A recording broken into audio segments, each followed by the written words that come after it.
Assalamualaikum dan salam sejahtera bersua kembali sahabat semua di dalam channel Malaya Table.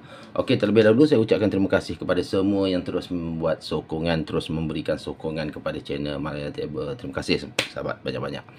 Okey, untuk tampilan kali ini adalah untuk shilling nilai yang muka RM1 yang ditempa pada tahun 1972, iaitu shilling peringatan sempena penganugerahan Taraf Bandaraya Kuala Lumpur tahun 1972. Jadi saya nak buat jualan shilling ni ataupun lebih dikenali shilling peringatan lah sahabat semua. Dikeluarkan oleh Bank Negara Malaysia bagi memperingati tarikh Kuala Lumpur dianugerahkan Taraf Bandaraya pada 1 Februari 1972. Okey.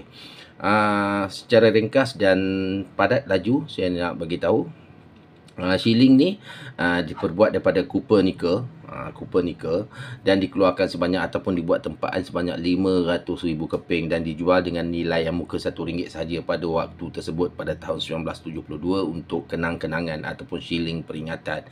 Tapi untuk ketika ini dia untuk jual beli dalam dunia numismatik sebenarnya untuk kolektor-kolektor ataupun penghobi-penghobi baru adalah nilai yang sedikit lebih untuk dibuat jual beli dalam dunia numismatik sahabat semua. Secara ringkas juga saya beritahu pada muka belakang shilling ini memaparkan nilai RM1 dengan tahun 1972, sahabat boleh nampak dekat sini, dan tu dengan tulisan penganugerahan Taraf Bandaraya, kan itu adalah secara ringkas dia. Okey, kita buat di bahagian belakang ni pula. Tadi bahagian depan ni, bahagian belakang ni pula, bahagian depan ni pula dengan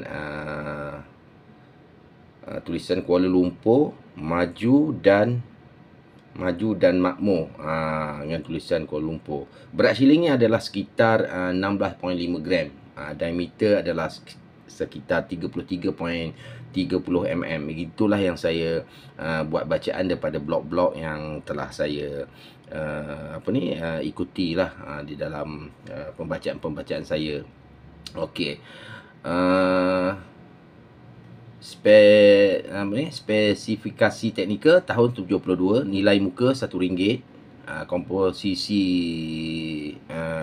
shilling ni adalah copper nickel, berat 16.5 gram, diameter 33.3, tempaan ataupun mintage dia adalah lebih kurang dalam 500,000 keping, ketebalan 2.5 mm. Harga pasaran untuk ketika ini dianggarkan sekitar berharga dalam 18 ke RM35 mengikut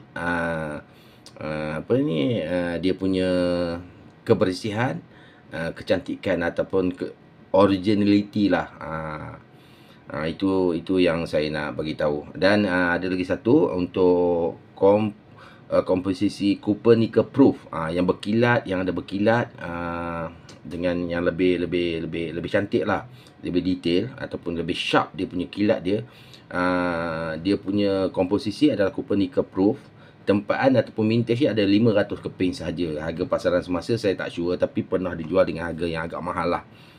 Okey, itu saja sahabat. Okey, nilaian jual beli untuk shilling ni, untuk saya buat jualan shilling ni, saya nak jual dengan harga RM25 saja sahabat. RM25. Kos pos RM8 bermakna RM33 siap pos. Kepada sahabat yang ingin memilikinya, bolehlah email kepada saya. Email saya bagikan dekat description.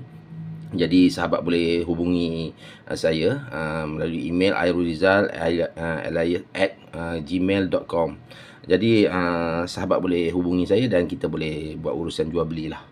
Itu sahaja untuk kali ini sahabat. Shilling RM1, penganugerahan Taraf Bandaraya Kuala Lumpur pada tahun 72. Jadi shilling peringatan sahabat. Okey, itu saja sahabat untuk kali ini sesi jualan saya. Untuk saya buat jualan sambil-sambil saya buat konten. Sekian dahulu, semoga bermanfaat dan boleh memberi sedikit maklumat lah untuk sahabat-sahabat perkongsian ni. Dan di samping itu jugalah saya buat jualan. Sekian dahulu. Assalamualaikum dan terima kasih.